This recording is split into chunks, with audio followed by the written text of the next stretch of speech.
আসসালামু আলাইকুম। আজকে আপনাদেরকে দেখাবো সাপ সন্দেশ বানানো হয়ে গেছে।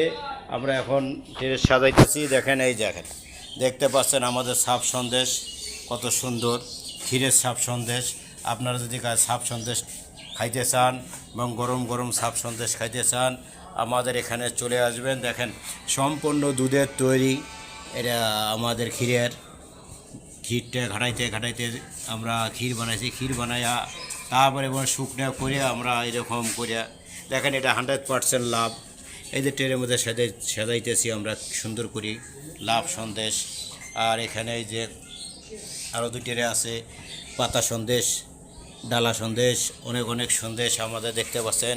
আরও আপনারা দেখতে পাবেন ওই দুধ, আমরা এই সম্পূর্ণ দুধগুলো দেখতে পাচ্ছেন। এই যে দুধ, আমরা দুধ লাইটে আমরা বলক উঠলে তারপরে আবারও জাল দিয়ে এরকম করে ক্ষীর বানায়া আমরা তৈরি করবো বিভিন্ন ধরনের সন্দেশ বা ক্ষীরের সন্দেশ, ক্ষীর, মাওয়া, ছানা এবং আরও এক কড়াই দুধ আছে দেখতে পাচ্ছেন। এই দেখেন, দেখালাম আপনাদেরকে। এই যে দুধ, এলে আমরা সম্পূর্ণ জাল দিয়ে আমরা কাজ করব। আমাদের পুরো কারখানাটা দেখাইতেছি। এই যে সব আমাদের লোকজন, এই যে কারখানাটা। আপনাদের যদি ভালো লেগে থাকে আপনারা সবাই লাইক, কমেন্ট, শেয়ার দিয়ে আপনারা সবাই আমাদের পাশে থাকবেন।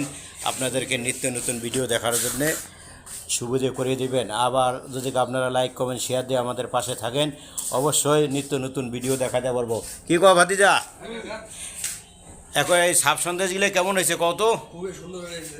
হ্যাঁ, আমার দোকানে নিয়ে যাবো এখন। হ্যাঁ কত করে বিক্রি করবো সেটা তো বললেন। হ্যাঁ, কত করে বেচাও?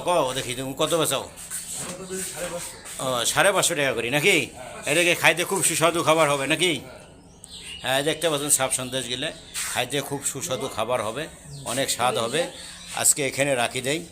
আল্লাহ হাফেজ।